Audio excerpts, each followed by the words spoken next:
O Instituto Brasileiro de Proteção Ambiental solicitou nesta semana ao Consulado do Canadá em São Paulo que evite danos ambientais na realização do evento canadense Picnic Electronic, festival de música eletrônica com público estimado em 3 mil pessoas e 12 horas de programação a ser realizado no dia 4 de março.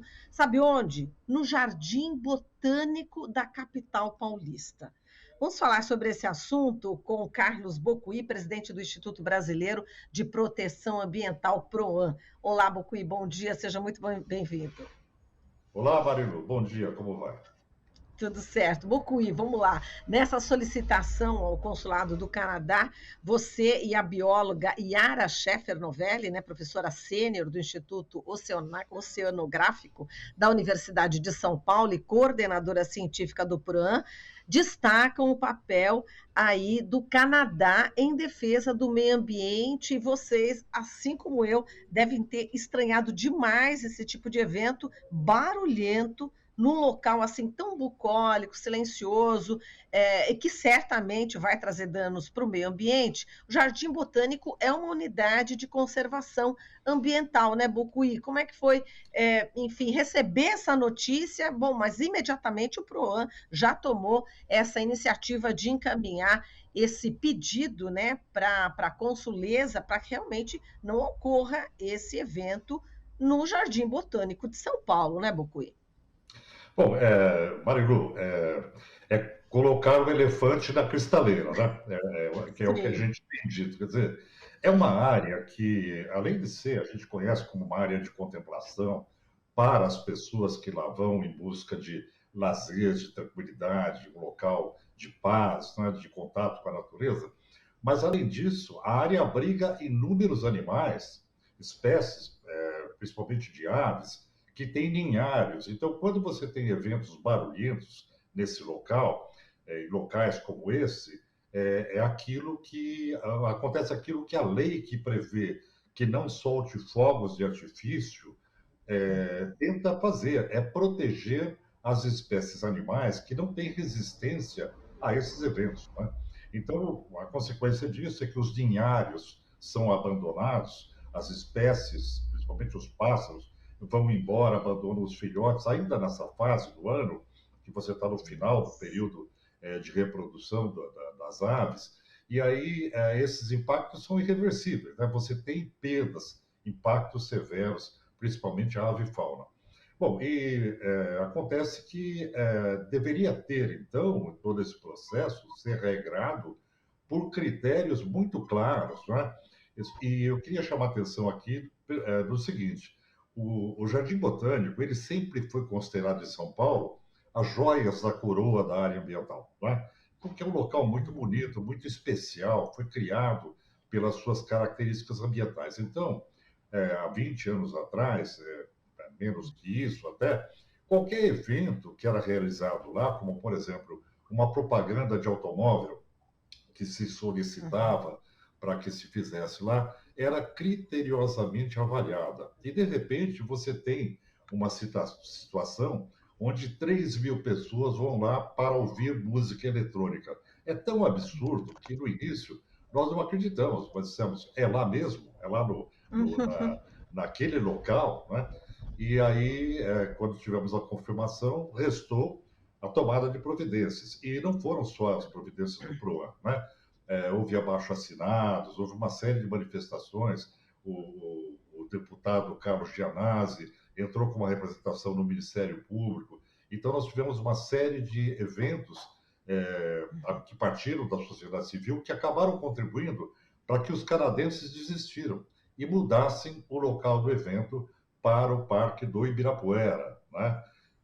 A ver, né? Aí é uma questão de se observar também sobre os impactos do local que isso possa ser realizado. Mas, de fato, as joias da coroa nós protegemos, né? Exato. Conseguimos proteger. Exato. Então, portanto, já não vai ser mais ali no Jardim Botânico, vai ser no Parque do Ibirapuera, afinal, já está decidido. Toda a publicidade, nós não recebemos uma resposta oficial do consulado, nós escrevemos a consuleza Heather Cameron, e ela não nos respondeu ainda, mas no site do piquenique eletrônico já mudou o local do evento, né? Eles já estão Uhum. anunciando outro local. Bom, bom sinal de bom senso dos canadenses, né? Pelo menos a Exato. gente não teve que judicializar. Exato. E no caso do Canadá, né, como vocês colocaram nessa solicitação à consuleza Cameron, vocês destacam justamente o papel do Canadá em defesa do meio ambiente, né? Tem algumas passagens importantes aí do Canadá nessa direção, né, Bocuí? Olha, nós tivemos experiências muito boas com os canadenses na proteção ambiental. Por exemplo, na COP15, que ocorreu em Montreal, justamente onde é a sede do piquenique eletrônico, né, que se pretendia Uhum. para o Jardim Botânico. É, naquela ocasião, nós lutamos muito junto com as associações indígenas do Canadá para não permitir que o Brasil, na gestão Bolsonaro, bloqueasse as verbas, os recursos econômicos que eram destinados à conferência, à manutenção da conferência no ano de 2021. Na época, a resposta do governo canadense foi muito boa. Foi junto com a sociedade civil canadense, foi junto com as comunidades indígenas também. Então, o Canadá ele tem uma tradição, ele tem uma história na proteção do clima e da biodiversidade. Pelo menos o governo canadense tem. Então, era de se prever que, tomando conhecimento disso, houvesse mesmo pressão do governo ou requisição de informações ao setor empresarial que fez essa proposta absurda, né? E queria ainda dizer que o governo do Canadá tem programas específicos para o Brasil, no consulado, sobre meio ambiente e sobre diplomacia ambiental. Quer dizer, seria um absurdo, com todo esse aporte diplomático, o governo do Canadá acabar convalidando um evento como esse. Né? Exato. Na realidade, quem pisou na bola, Bocuí, em relação, se a gente for falar em termos governamentais, né? Por exemplo, você falou que para fazer uma propaganda no Jardim Botânico de carro, é exatamente criteriosamente estudado, né? Enfim, não sei se CETESB, Secretaria do Meio Ambiente, quem que pisou na bola nesse sentido, né? De primeiro já autorizar o Jardim Botânico para um evento desse nível, com esse ruído, enfim, com esse tipo de música, né, que ia justamente causar todos esses danos, principalmente para os pássaros. Marilu, essa é a pergunta central, porque se aconteceu uma vez, pode acontecer de novo. Não é? Então, a cada vez a gente vai ter que se manifestar e buscar recursos junto ao empreendedor para que evite esse tipo de coisa. O problema está no desmantelamento do sistema ambiental paulista, na medida em que a parte científica que trabalhava no Jardim Botânico ainda trabalha, mas sem recursos, sem estrutura, que são os pesquisadores do Jardim Botânico, né, da área botânica, do Instituto de Botânica do Estado, eles se viram simplesmente alijados como pesquisadores, porque os institutos de pesquisa científica do Estado foram extintos, né? E acabaram sendo agrupados num outro instituto que agregou todo mundo e não tem uma estrutura definida. Então, houve uma perda na visão científica do processo. Por outro lado, houve a privatização dos parques, e aí que mora o problema.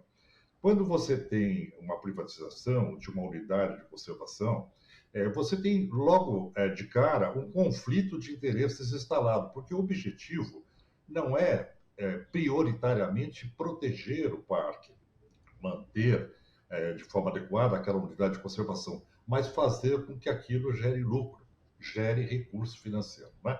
E aí se perde o critério da proteção ambiental, que deve ser a prioridade para aquela unidade de conservação.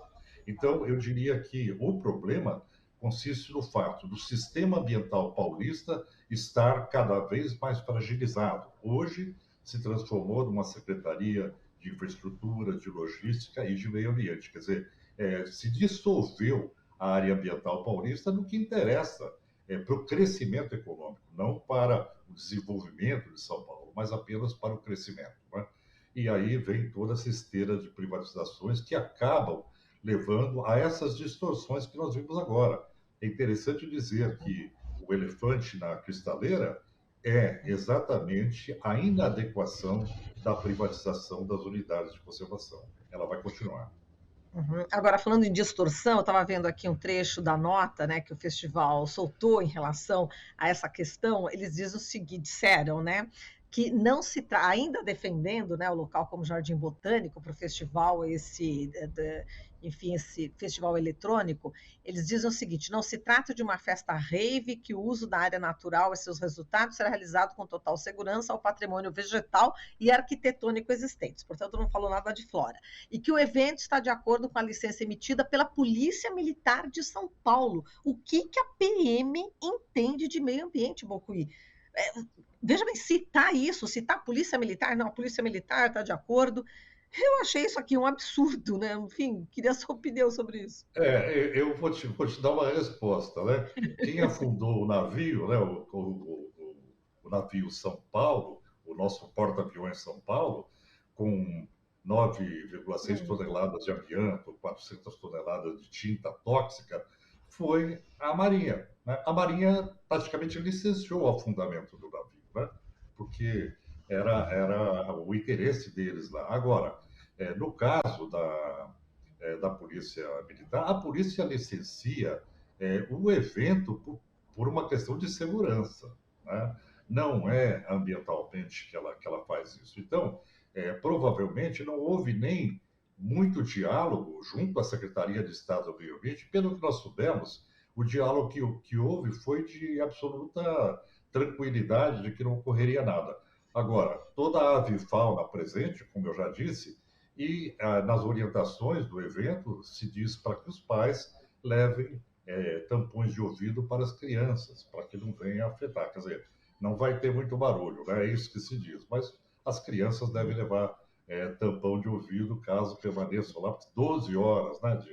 Então, é nossa. como uma festa de Réveillon de 12 horas. É o que vai acontecer. Você vai ter impactos seríssimos para a biodiversidade, né? Inclusive para espécies migratórias, né? Que aquela área recebe espécies migratórias. Exato. Agora, aproveitando esse gancho, né? Você me deu dois ganchos aqui, Bocuí, a questão do Réveillon, a questão do porta-aviões São Paulo, que a Marinha decidiu afundar, né, nas águas aqui do litoral do Brasil. Em relação ainda só a esse tema das aves, né?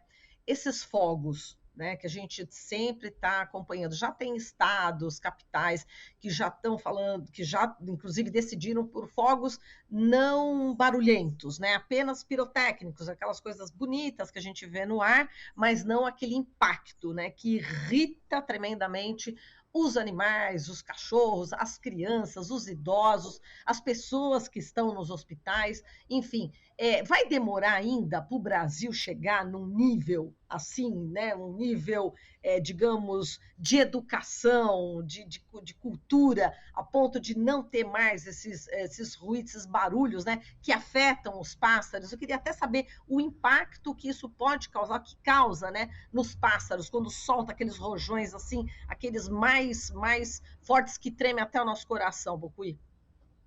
Olha, Marilu, eu resido numa área rural, né? Eu resido numa chácara e eu sou testemunha disso, né? Depois do Réveillon, Uhum. dos fogos de artifício à meia-noite, no dia seguinte você encontra pássaros mortos, tá? Eles fogem, se debatem, caem, pássaros pequenos caem dos ninhos. Os animais não compreendem aquilo, né? Realmente é um evento assustador para as espécies animais. Então, essa falta de sensibilidade humana, de permitir que essas coisas aconteçam em local onde você tem espécies animais e tem idosos, como você falou, pessoas mais sensíveis a esse impacto, porque é um impacto ambiental, isso tem que ser Violência. considerado. Então, nós conseguimos que o sistema de São Paulo, o CONSEMA, aprovasse uma resolução para que perto de unidades de conservação isso não ocorresse. Conseguimos uma discussão no CONAMA, no Conselho Nacional, para esse regramento também. Há legislação proibindo também, mas as pessoas não têm respeitado, né? Então, é uma questão de sensibilidade para se compreender que é inadmissível você ferir outras espécies que não nós humanos com esse tipo de atitude, né? Então, pode-se permitir a soltura de fogos desde que eles não sejam impactantes, ou seja, barulhentos, né? E isso é uma questão de, eu diria, de crescimento de consciência civilizatória, né? A gente tem que parar Sim. com esse foguetório impactante sobre os animais, né, principalmente. Exatamente. Vai aqui o recado também para o pessoal que torce aí futebol e quando ganha o time começa a soltar esses fogos, é realmente assustador e a gente espera realmente que a sociedade brasileira uma hora se conscientize sobre isso e eu acho que tem muito a ver com a educação. Eu espero que as escolas também, a partir das crianças, né, ali nos primeiros momentos, né, da escola, também pudessem aprender. Mas vou que já está no finalzinho, eu quero uma opinião sua. Você já começou a falar sobre essa questão do porta-aviões São Paulo, né, que a Marinha decidiu por ela própria, né, apesar do próprio governo Lula, enfim, de vários ministérios serem contra, o Ministério do Meio Ambiente, Marina Silva, todo mundo protestando, e mesmo assim eles foram lá e afundaram o navio. Primeiro, como é que você viu essa atitude? E segundo, existe alguma maneira de tentar recuperar esse estrago que vai fazer no oceano, né? Esse amianto todo que foi, enfim, enterrado ali? Olha, Marilu, isso nos leva a uma reflexão maior. Você não tem muito tempo aqui, mas eu vou tentar. Você tem Tá. um orçamento de 2 trilhões de dólares anuais no mundo todo para artefatos militares. É uma corrida armamentista. O material bélico colocado no mundo é imenso. E ele é altamente contaminante. Você tem material tóxico, radiativo. E aí é o seguinte: quando você produz esse material, é como qualquer outra coisa. O que você faz com esse resíduo? O que você faz com o submarino nuclear obsoleto, que não vale mais a pena fazer a manutenção? O que a Rússia fez, o que a União Soviética, né, na época, fez com a frota de submarinos nucleares. Há boatos que afundaram nas fossas abissais do Oceano Pacífico, como aconteceu agora a 5 quilômetros de profundidade com o porta-aviões São Paulo, né? Então, dá para monitorar o estrago? Como é que você faz para monitorar um impacto ambiental a 5 quilômetros de profundidade? Quer dizer, esse navio deveria ser desmontado, descomissionado, reciclado, e devia passar por todo o processo de descomissionamento que o empreendimento tem. Então, a área militar ela tem que entender que ela tem a responsabilidade de proteger o meio ambiente. Não é? Além de você ter um material bélico que é nefasto na medida que ele é utilizado, como a gente vê agora na Ucrânia, não é? O que está acontecendo com as pessoas, por outro lado, você tem um envenenamento do meio ambiente decorrente desse material que fica lá abandonado. Né? Então, eu gostaria de chamar a atenção para esse erro que já é estrutural, na medida que você cria material bélico tóxico e ele depois, no futuro, terá que ser comissionado. Agora, o que é incompreensível é comprar um porta-aviões por uma fortuna, não me lembro exatamente o valor que o Brasil pagou por ele, usar 20 anos e depois ele virar uma sucata tóxica afundada no Oceano Atlântico. Né? Isso não faz o menor sentido. Exato.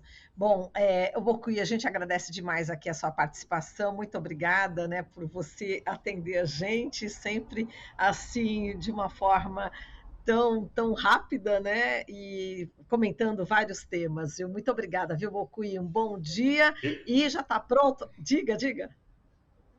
eu que agradeço e espero que as autoridades do meio ambiente do Estado de São Paulo criem juízo, não coloquem mais o elefante na cristaleira, por favor. Né? Exatamente. E o carnaval, seu carnaval vai ser aí tranquilo, sem muito ruído, vai curtir uma musiquinha, Bocuí? Com certeza vou ler muito no carnaval. Perfeito. Tá ótimo, Bocuí. Um beijo para você, um bom carnaval, bom descanso, viu?